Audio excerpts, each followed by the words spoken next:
안녕하세요. 오늘도 사연 살롱을 찾아주셔서 감사합니다. 저는 결혼 3년 만에 이혼하고 현재는 5살 아들아이를 둔 돌싱맘입니다. 결혼 전 연애는 3년 정도 했고요. 오만이었는지 모르겠지만 저는 남편에 대해 어느 정도 잘 안다는 생각에 남편과 결혼을 결심했어요. 남편은 저보다 3살이 많았고 같은 회사 선배였는데요. 남자친구가 되기 전부터 남편에게 호감이 있었어요. 생긴 것도 멀쩡하게 생겼고 말솜씨와 재치 센스까지 있었는데 그래서 남편을 아는 대부분의 회사 사람들이 남편을 좋아했어요. 한마디로 평판이 좋은 사람이었는데 저도 옆에서 많이 배울 수 있어 좋았어요. 지금도 그 점은 고맙게 생각하고 있는데 연애할 때도 그 사람은 꽤 스마트한 사람이었죠.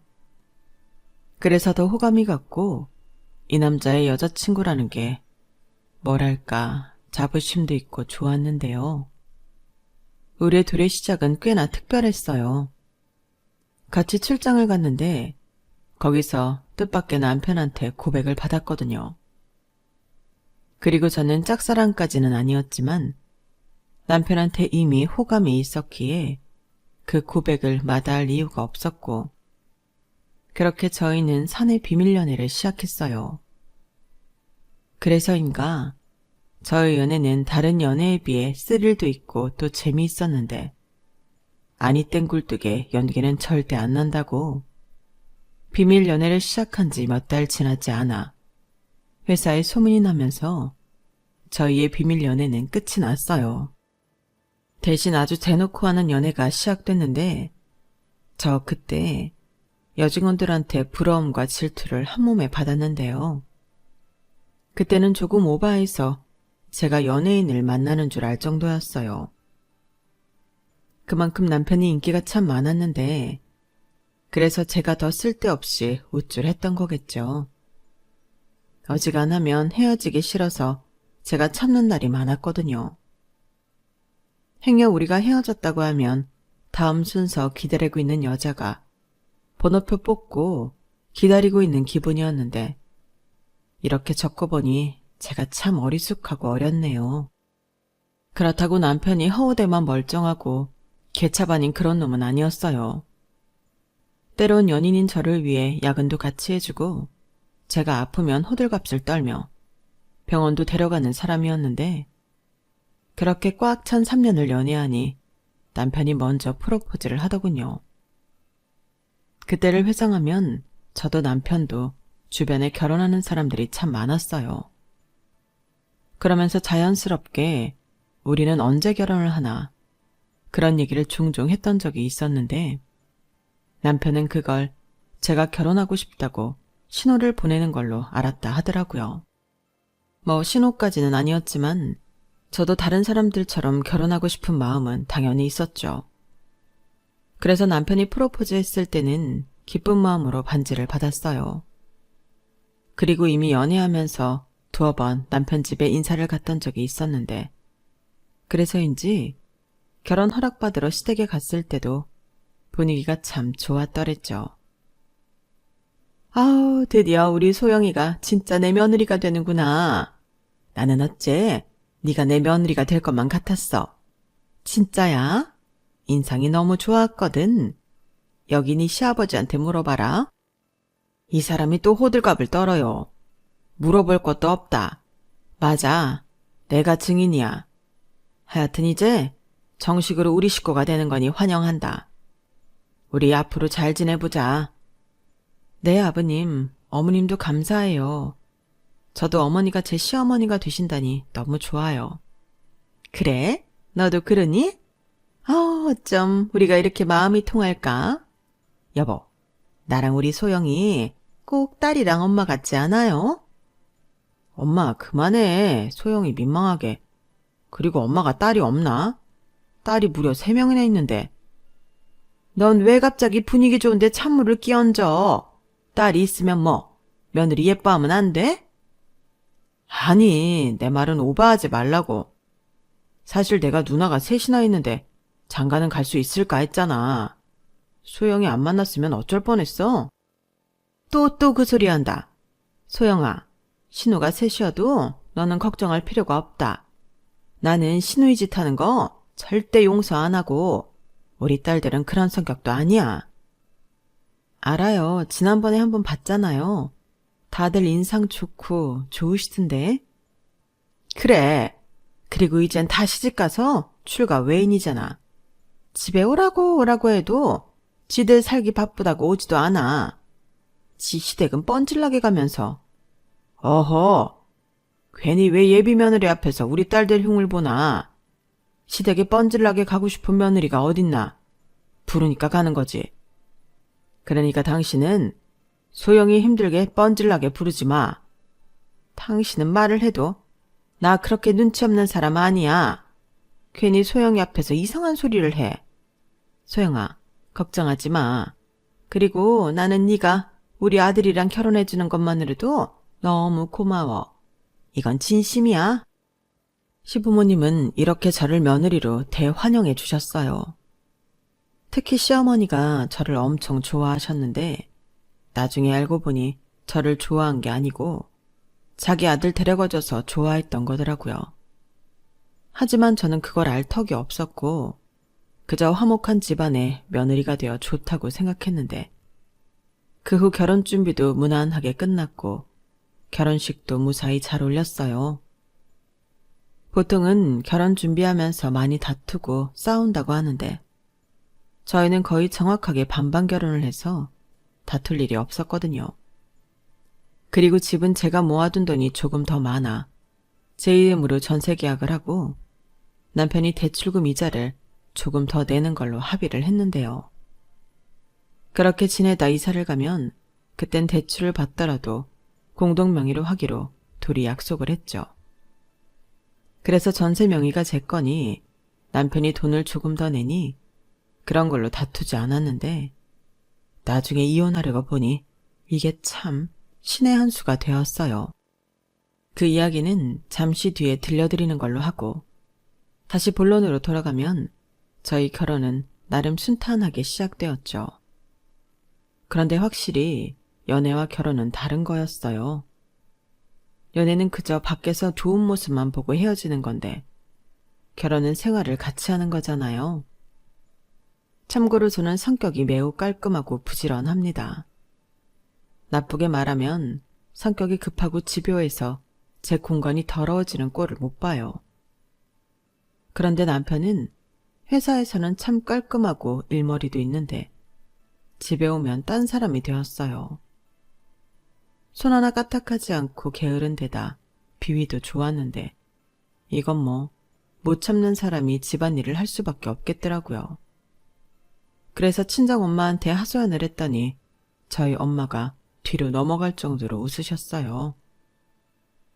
왜 웃어? 나 지금 심각한데. 아니, 네가 그런 소리를 하니까 이제야 실감이 나서. 그래. 우리 딸 시집간 거 맞네? 뭐래, 그럼 시집갔지 장가 갔나?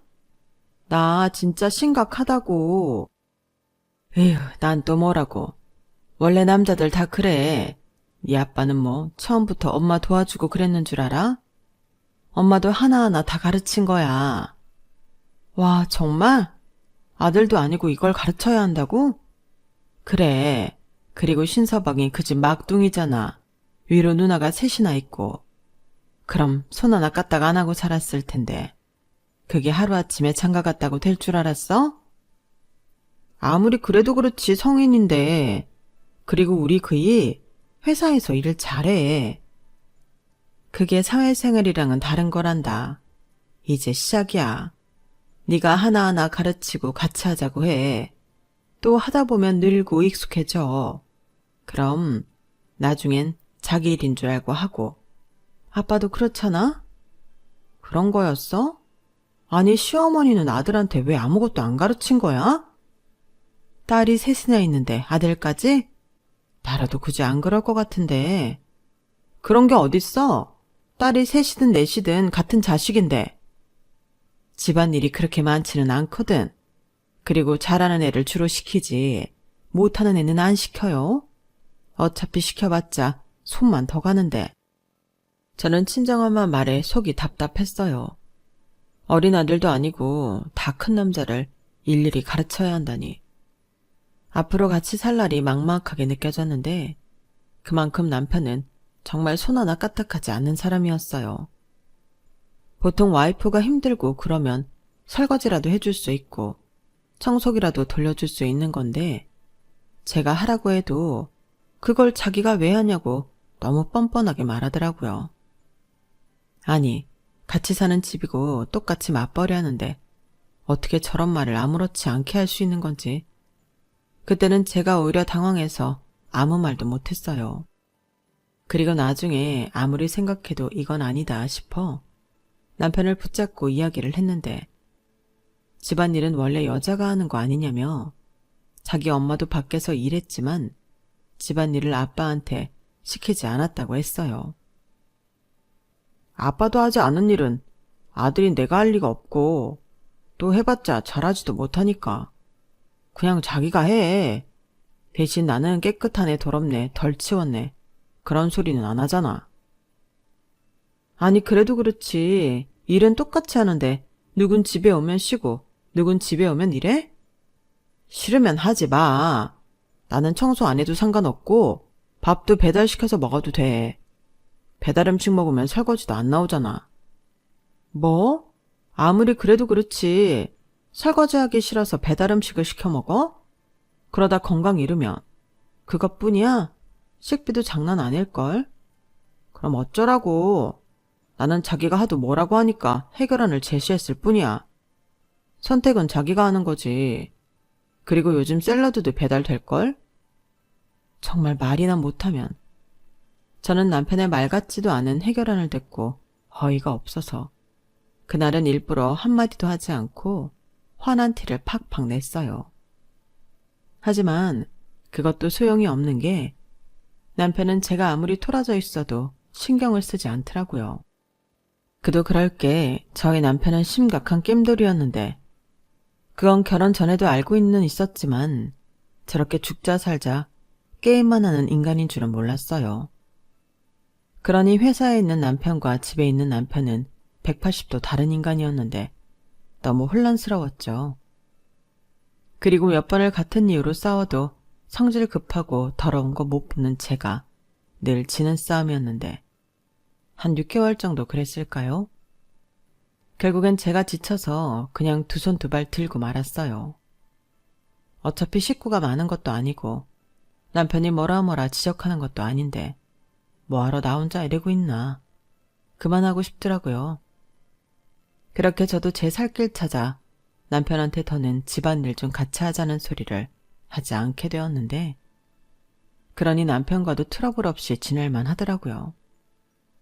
솔직히 나름 신혼인데 남편과 계속 싸우고 싶지 않았고 원래 집안일이든 뭐든 잘하는 사람이 하는 게 맞지 하며 자기 합리화를 했는데요. 결국엔 그게 독이 되었어요. 왜 엄마들이 치우는 사람 따로 있고 어지르는 사람 따로 있다며 신세한탄하잖아요. 그게 저도 똑같더라고요.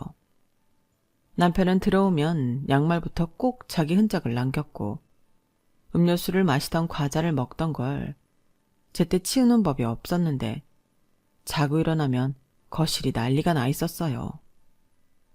아니 애가 있는 집도 이보다는 깨끗할 것 같은데 아무리 자기 합리화를 하려 해도 성격상 너무 힘들었죠. 상황이 이렇다 보니 회사에 나가 멀끔하게 일하는 모습도 이젠 전처럼 멋있어 보이지 않았는데 하도 답답해 회사 동료한테 남편에 대해 살짝 이야기하니 믿지 않는 눈치였어요.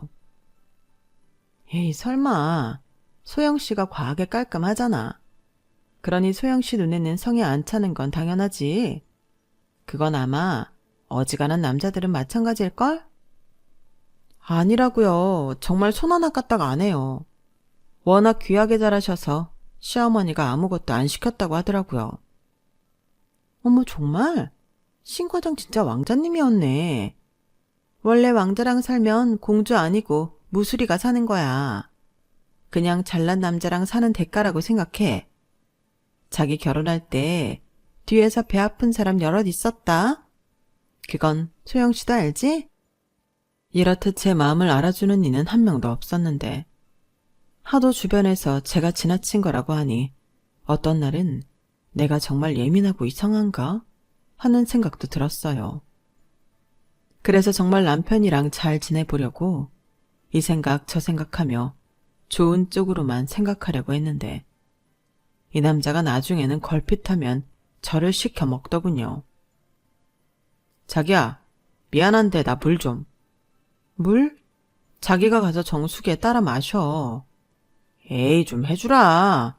미안해. 내가 지금 움직일 힘이 없어서 그래. 나도 마찬가지야. 자기는 집에 와서 내내 게임기만 들고 있었지? 나는 와서 청소하고 이제 겨우 앉았어. 오히려 물은 자기가 나한테 떠다 줘야 하는 거 아니야? 진짜 너무한다. 그깟게 뭐 그렇게 어려운 일이라고.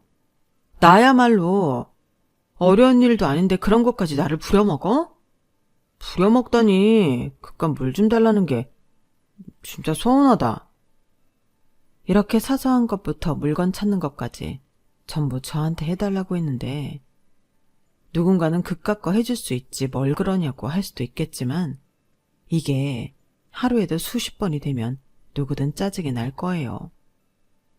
자기는 입만 가지고 모든 걸 다 해결하려고 하는데 제가 정말 무수리가 된 기분이더라고요. 저라고 뭐 처음부터 싫다고 했겠어요. 하다 이렇게는 안 되겠다 싶어서 저도 싫은 건 싫다 말하게 된 거예요. 그러니 어째 이 남자는 날이 가면 갈수록 어린애가 되는지 장가 오기 전에는 자기 엄마가 다 해줬다며 징징거리더라고요. 신혼 초에는 이런 것도 귀엽다고 생각하고 해줬었는데 제가 사랑에 눈이 멀어 제정신이 아니었어요. 그리고 결혼 생활이 1년이 지나고 제가 임신을 하게 되었는데 제가 홀몸이 아니라는 걸 알면서도 남편은 달라지지 않더라고요. 심지어 제가 초반에 몸 관리를 잘못했는지 유산하게 되었고 그 충격에 회사도 쉬면서 매일 울기만 했는데요. 이 인간은 제 상태가 어떤지는 관심조차 없더군요. 자기 말로는 저를 그냥 쉬도록 내버려 둔 거라고 하는데 안방에서 울면서 누워있으면 밖에서는 요란한 소리가 들려왔어요. 축구를 보는지 손흥민 하며 소리를 지르는데 딴 세상 사람 같더라고요. 그러니 서운한 마음은 날로 쌓여만 갔고 이렇게는 도저히 못 살겠다 싶어 남편한테 말도 하지 않고 친정으로 갔는데 그건 또 의식이 되었는지 저더러 왜 그러냐고 부모님 걱정시켜드리지 말고 집으로 오라고 채근하더군요. 왜? 나 없으면 더 편하게 놀 수 있잖아. 아주 혼자 신났던데? 내가 언제? 그냥 나도 가만히 있으면 우울하니까 뭐라도 찾는 거지. 자기도 그런데 나까지 그래봐. 얼마나 우울하냐? 그리고 아무리 그렇다고 해도 친정으로 그렇게 가면 어떡해? 나 혼자 집에 있잖아. 애냐? 혼자 집에 못 있어? 어차피 밥은 전부 배달시켜 먹고 게임하고 축구 보고 야구 보고 혼자 신났는데 나는 왜 찾는데? 그것도 그래. 자기 말대로 나는 자기한테 뭔가 해달라고 바라지 않잖아. 자기 괴롭히지도 않고 막말로 유산은 자기가 잘못해서 그런 건데 나는 자기한테 뭐라고 하지도 않았어. 뭐라고? 내가 잘못해서 유산을 했다고? 말 다 했어? 아니, 나도 말하려고 하면 할 말이 없는 게 아니라는 소리를 하고 싶었던 거지. 방금 건 말 실수야. 미안해. 저는 태어나서 처음으로 미안하다는 말이 참 무게감이 없다는 걸 이 인간을 만나고 알았어요. 실제로 이 인간은 회사든 집이든 미안하다는 말을 아주 달고 사는데 가만 들어보면 그게 자기 유리하게 쓰려고 하는 말이더라고요. 그러니 말은 미안하다고 하는 거지만 실제로 행동은 전혀 미안하지 않은 건데 말 한마디가 천냥 빚을 갚는다고 이 인간은 그런 이익을 챙기고 있었어요. 하지만 저는 같이 사는 사람으로 더 이상 그 미안하다는 말에 휘둘리고 싶지 않았는데요. 그래서 그 후로는 자기야, 미안한데 이것 좀 해줄 수 있어? 라고 이야기하면 미안해하지 말고 나는 못하니까 알아서 하라고 맞받아치게 되었죠. 그러면 이 인간은 자기 엄마는 다 해줬는데 저는 아무것도 안 해준다며 또 징징거렸고, 그럴 때마다 저는 남편이랑 사는 건지 아들이랑 사는 건지 분간이 가지 않았어요. 그리고 그간 사이가 나쁠 게 없었던 시어머니에 대한 감정도 쌓이게 되었는데 아들을 왜 저렇게 키웠는지 나중엔 원망이 생기더라고요. 그런데요, 참 희한한 건 제가 자기 아들 때문에 마음고생하고 있다는 걸 아는 시어머니가 저한테 이런 소리를 했다는 겁니다. 너도 참 팔자 좋은 소리 한다. 여자가 그 정도 시중은 들어줄 수 있지. 대신 우리 아들은 잔소리를 안 하잖아. 너 그게 얼마나 큰 건지 모르지? 네 시아버지랑 살아봐라. 어찌나 잔소리가 심한지 누이로제 걸려. 어머니, 아무리 그래도 그 애는 손 하나 까딱 안 해요. 나중엔 밥도 저더러 떠먹여 달라고 할 것 같다니까요. 아니, 요즘 세상에 이렇게 사는 남자가 어딨어요. 귀하게 커서 그래. 3대 독자의 막내인데 내가 아까워서 뭘 시킬 수가 있어야지. 그리고 너도 네가 좋아서 한 결혼이잖아. 저는 시어머니의 말에 눈과 입이 동시에 커지고 벌어졌어요. 정말 놀라움의 극치가 따로 없었죠. 그러니 남편이 저에게 우리 엄마는 다 해주는데 이딴 말을 하는 거구나, 이런 생각이 들면서 소름이 끼쳤는데 앞으로 같이 살 날이 캄캄했어요. 평생 이 남자의 수발을 들면서 살아야 하나. 아이까지 유산한 그때는 이혼을 하는 게 맞는 건가 싶더라고요. 하지만 이 인간도 위기감을 느꼈는지 제 눈치를 살살 보기 시작했고, 그래도 뭔가 하려고 신용을 하기 시작하며 노력이라는 걸 하기 시작했는데, 아직 사랑하는 마음이 있었던 그때는 그게 뭔가 희망적으로 보이더라고요.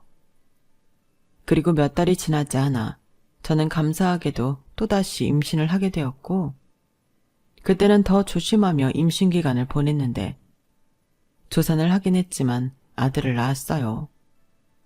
임신 기간도 순탄하진 않았는데 이번에는 꼭 아이를 지키겠다는 일념으로 저는 병원을 내 집 삼아 나중엔 침대에 꼬박 누워 아이를 낳았죠. 자꾸 소중한 생명이 태어나자 저는 제 몸 아픈 것도 있고 너무 행복하고 감사했어요. 그래서 남편과 아들과 우리 셋이 평생 건강하고 행복하게 살길 바랬는데 개벌은 남 못 준다고 남편은 역시나 자기 버릇을 못 고치더군요.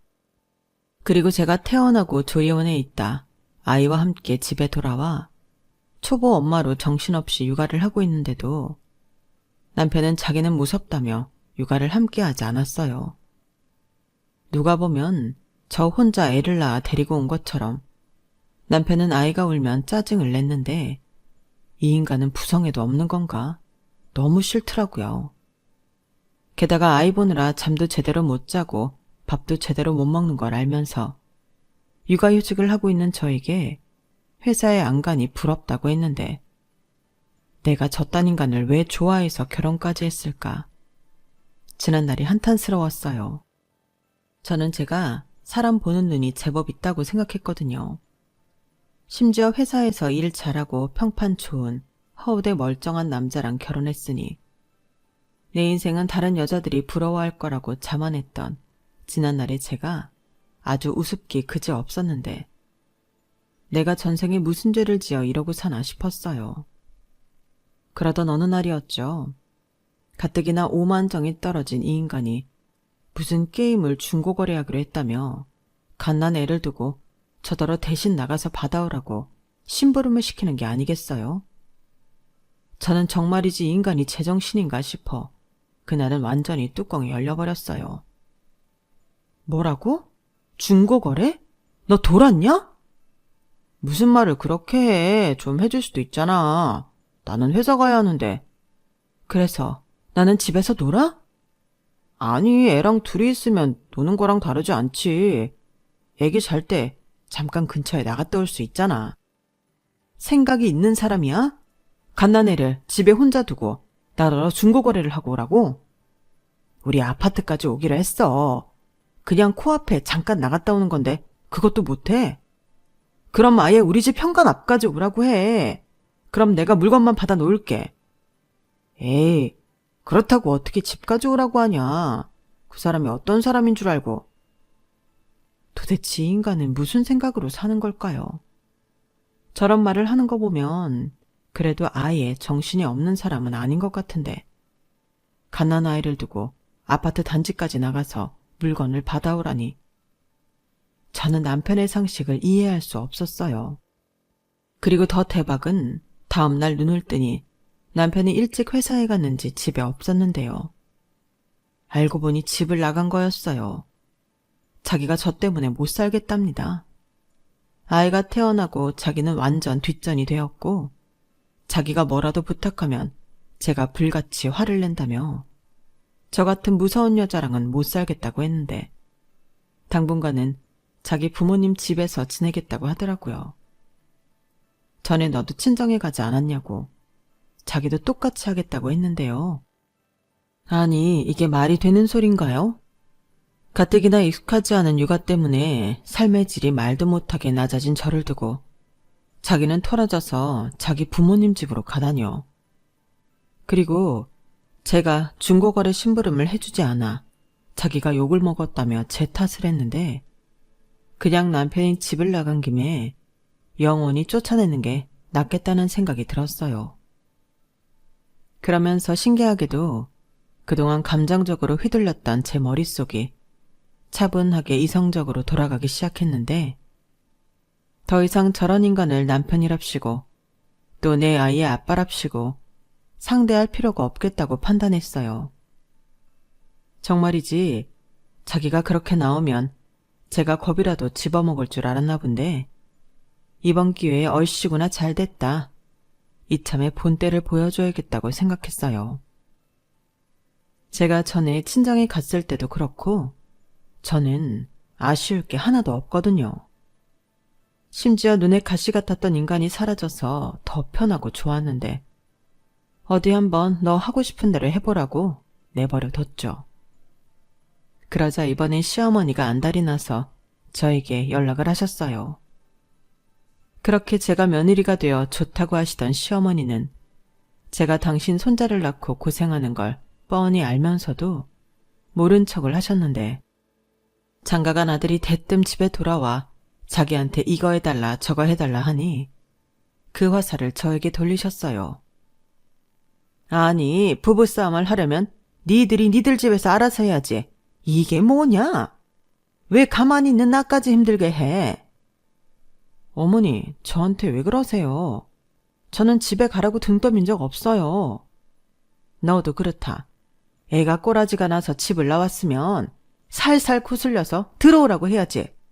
네가 마음대로 하라고 했다며. 그럼 어떡해요?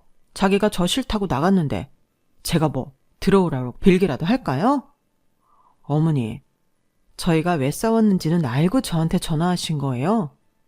저더러 갓난아기 두고 중고거래하라고 시켰어요. 제가 그거 못해준다고 하니까 자기 저 때문에 욕먹었다고 그래서 나간 거예요. 도대체 몇 살이에요? 나도 들었다. 그냥 좀 후딱 해주고 말지 뭐하러 일을 그렇게 키워. 애 성격 몰라? 그냥 해주고 말지. 가만 보면 너도 똑같아. 무슨 고집을 그렇게 부려. 어머니가 계속 그러시니까 그 사람이 나이 30 넘도록 정신을 못 차리는 거예요. 하우대만 멀쩡하면 뭐해요? 집에만 오면 인간 초딩이 되는데. 뭐야? 초딩? 네, 손 하나 까딱 안 해. 걸핏하면 이거 해달라 사람 귀찮게 하고 자기 마음대로 안 되면 꼬라지 내고 딱 초딩 수준이잖아요. 그래서 이제 와서 뭘 어쩌자는 거야. 결혼했으면 네가 알아서 데리고 살아야지. 네가 새 사람을 만들든 네가 수발을 들고 살든 네가 알아서 할 일인데 왜 나까지 힘들게 하냐? 어머니도 책임이 있죠.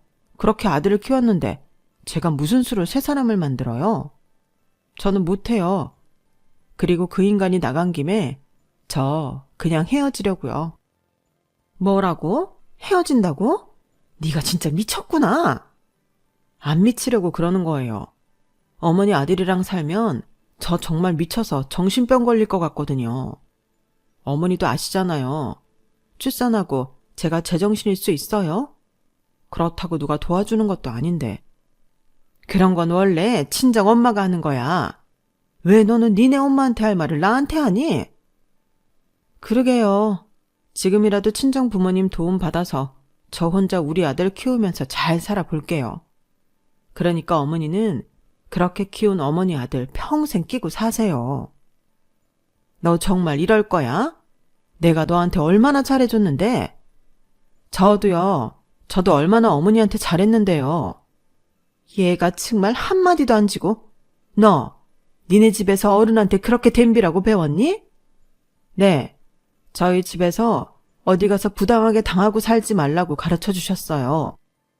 아니, 결혼은 동등한 건데 왜 저한테만 맞추고 살라세요? 어머님은 그렇게 사셨나 본데요. 저는 그렇게 못 살아요.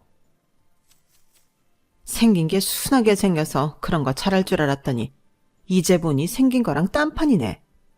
잘난 내 아들이랑 살면 그 정도는 감수하고 살아야 하는 거 아니야?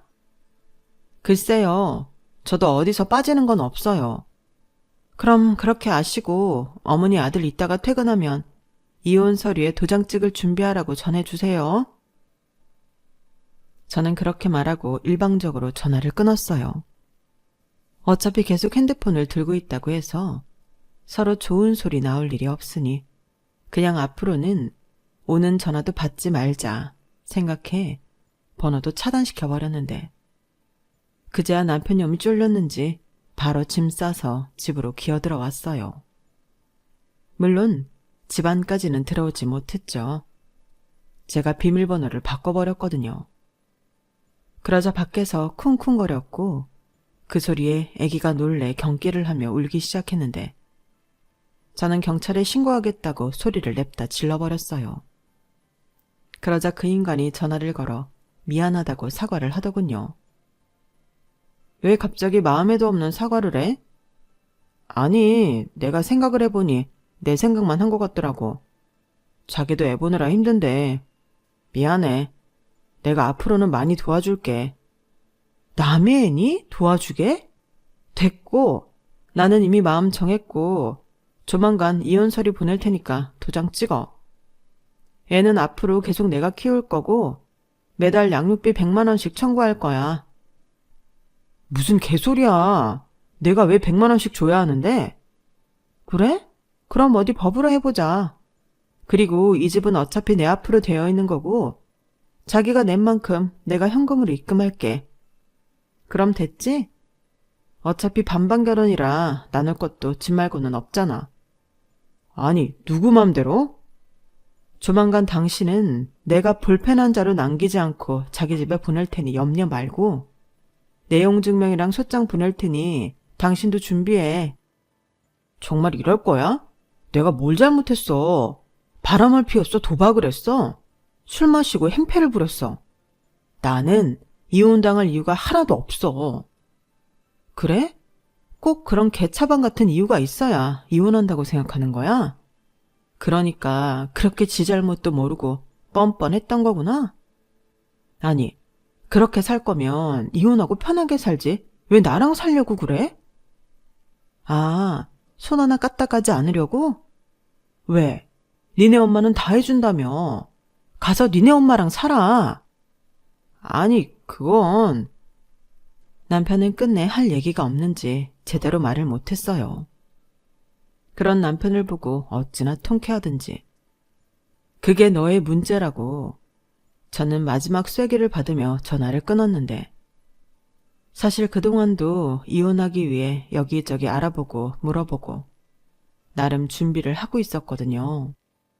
그리고 결심이 섰었기에 친정 부모님께도 이 사실을 얘기했고 급한 대로 친정에 돈을 빌려 남편한테 집에 들어간 전세 보증금 중 남편이 냈던 금액이랑 남편이 낸 이자 등을 정리해 입금해줬는데요. 알타니가 쏙 하고 빠진 기분이 들어 좋았어요. 대신 친정 부모님에게는 죄송한 마음뿐이었는데 그동안 일을 하고 계셨던 저희 엄마는 속상해하시며 하던 일을 그만두셨어요. 그리고 저에게 애를 봐주시겠다고 하셨는데요. 어찌나 죄송하던지 고맙다는 말도 하지 못하겠더라고요. 조금만 더 하면 정년을 채우고 명예롭게 은퇴하실 텐데 제가 불효를 저지르고 있는 것 같아 마음이 무거웠어요. 그래서 아니라고 하는 데까지 내가 알아서 하겠다고 말씀드렸는데 그때 저희 엄마가 그러시더라고요. 이미 사직서 냈고 앞으로 너를 위해서는 이게 맞아. 나는 그래도 신서방이랑 둘이니까 알아서 하겠거니 했는데 오히려 엄마가 미안하다. 엄마가 왜 미안해? 나는 이럴 생각까지는 아니었는데. 아니야, 괜찮아. 엄마도 이번 기회에 우리 손자 옆에 끼고 행복한 시간 좀 보내야지. 이런 날이 언제 또 오겠어? 그래도 너무 미안해. 됐다니까. 부모 자식 간에 뭐가 그렇게 미안해? 됐네요. 이제 우리 연우 걱정하지 말고 너는 복직 준비나 해. 회사는 계속 다닐 거야? 신서방이랑 소송한다며 안 불편하겠어? 불편하지. 그래도 내가 죄 지은 게 없는데 피하는 건 이상하잖아. 나 보란듯이 회사도 다니고 소송도 할 거야. 그래, 칼을 뽑았으면 제대로 휘둘러야지. 엄마는 너 걱정 안 해. 고마워. 그리고 미안해. 아빠한테도 너무 미안하고. 네 아빠는 말도 마. 그런 놈인 줄도 모르고 사위라고 예뻐한 자기를 용서하지 못하겠다고 요즘 수양하러 새벽마다 뒷산 간다. 엄마도 아빠도 너만 행복하면 돼. 저는 그렇게 든든한 지원을 받으며 본격적인 소송에 들어갔어요.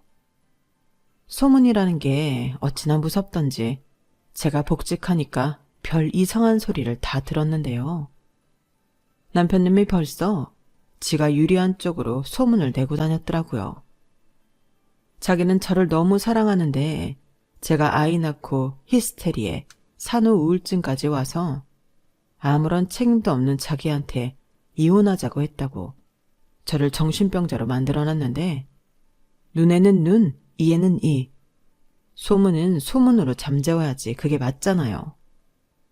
게다가 저는 할 얘기도 많으니 사람들 귀가 아주 재밌어 죽겠다는 듯 몰려들었는데 역시나 여자들은 가난한 아이를 두고 중고거래 심부름을 시켰다는 것에 분노했어요.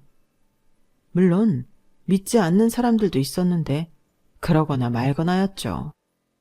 그리고 끈질긴 소송이 계속되었는데 남편은 계속 자기는 이혼하고 싶지 않다고 주장했어요.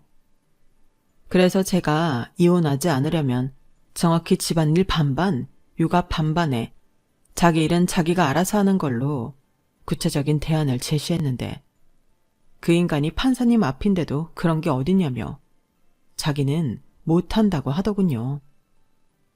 그 말이 얼마나 고마웠는지 몰라요. 사실 알겠다고 무조건 하겠다고 하면 저는 그걸 믿지도 못할 뿐더러 더 골치만 아파질 거였는데 제가 또 한다면 하는 성격이라 자기 딴에는 거짓말을 하면 추후에 자기가 더 피곤해질 것 같아 그랬다고 하더라고요. 이유가 어찌됐든 사람은 고쳐 쓰는 거 아니라고. 저는 그냥 응석 빠진 남편이랑 더는 살기 싫었는데요. 알고 보니 그 인간이 이혼 못하겠다고 버틴 이유는 따로 있었어요. 저를 사랑해서는 절대 아니었고요. 양육비를 주기 싫었던 거였는데 남편 측에서 먼저 양육비를 달라고 하지 않으면 이혼할 의사가 있다고 했거든요. 그 말을 듣는데 화가 나다 못해 눈물이 왈칵 쏟아졌어요. 이 인간은 아빠 될 자격이 없는 그야말로 초딩이었는데 괜히 내 아들이 저런 아빠를 만나 상처받게 되는 게 아닐까.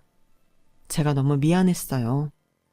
그래서 마음 같아서는 양육비 필요 없으니 우리 앞에 죽을 때까지 나타나지 말라고 하고 싶었는데 마음 한편에서는 끝까지 받아야겠다고 생각했어요. 평생 자기 몫의 책임이라는 걸 모르고 지 좋은 것만 남의 손 빌려 편하게 산 놈이었는데 이번 기회에 안 되는 것도 있다는 걸 제대로 보여주고 싶었어요. 그 덕에 소송이 1년이나 걸렸는데 결국엔 제가 이겼죠. 정말 힘들게 이겼어요.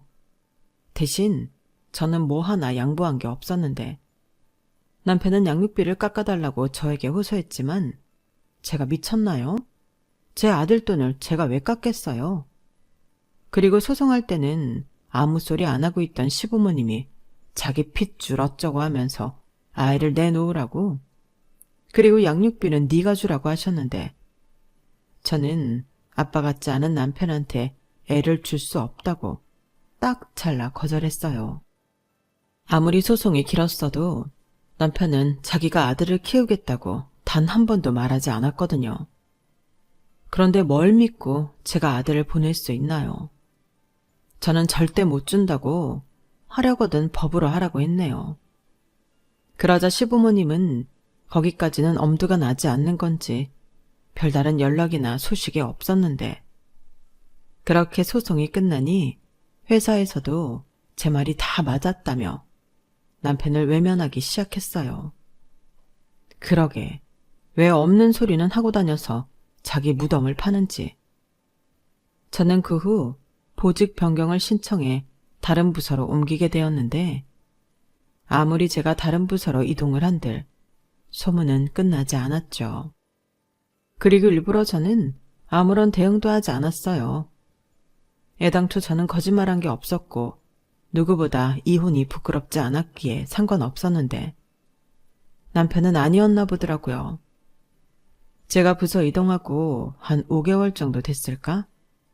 남편은 자기 의사로 퇴사를 했고 어디 다른 곳으로 이직이라도 하나보다 생각하고 말았는데 나중에 알고 보니 그것도 아니었더군요. 회사 다니는 게 힘들고 싫었던 거예요. 전에는 자기 이미지 잘 구축해 회사 다니는 게 싫지 않았는데 이젠 이미지고 나발이고 건질 것도 없고 다른 사람한테 평소처럼 미안한데 이것 좀 해달라고 말할 사람도 없으니 힘이 들었나 본데 저런 사람이 어떻게 대학을 다니고 회사에 입사를 했는지 심히 미스터리입니다. 그리고 저는 이혼한 것과 별개로 정말 열심히 일했어요. 엄마가 되었다는 책임감에 열심히 하지 않을 수 없었는데 저는 시어머니처럼 저희 아들을 반푼이로 키우지 않을 겁니다. 저희 아들도 어른이 되면 누군가의 연인이자 남편이 될 수 있는 거잖아요. 그러면 그때 남의 집 귀한 딸 고생시키지 않도록 정말이지 단단히 키우고 싶은 마음인데 제가 당한 것도 있다 보니 아들이 좀 힘들겠지만 빡시게 키워볼 생각이에요. 하우대만 멀쩡한 건 정말 아무 소용 없더라고요. 중요한 건 인간 됨됨인데 저는 생각과 가치관이 멋진 그런 남자로 제 아들을 키워낼 생각입니다. 그러기 위해서라도 제가 더 강하고 씩씩하게 열심히 살아야 할 것 같아요. 그래야 다 늙어서 누구처럼 다 큰 아들 떠안고 살지 않죠. 시어머니는 그 인간이 퇴사하고 저한테 딱 한 번 연락한 적이 있었는데 자기 너무 힘들다고 지금이라도 마음 바꿀 생각이 없냐고 하셨어요. 정말 웃기지 않나요? 자기 힘들다고 이혼한 며느리한테 전화를 하다니요. 그만큼 당신 힘들다는 소리겠죠. 그리고 그 연락으로 남편이 양육비 주기 싫어서 일도 구하지 않는다는 사실을 알게 되었는데요. 참, 이리 보나 저리 보나 한심한 인간입니다. 저런 인간을 한때는 너무 사랑했다니 저도 사람 보는 눈을 키워야 할 것 같아요. 뭐 덕분에 시어머니만 힘들게 생겼죠. 다 큰 아들 먹여 살리셔야 할 테니까요.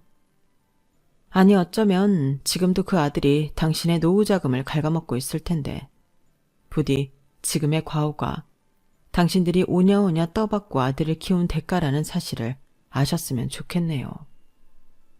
아울러 이젠 전남편이 된 그놈도 평생 지질이 궁상으로 살길 바라는 마음입니다. 뭐 지금도 충분히 지질이 궁상이지만요.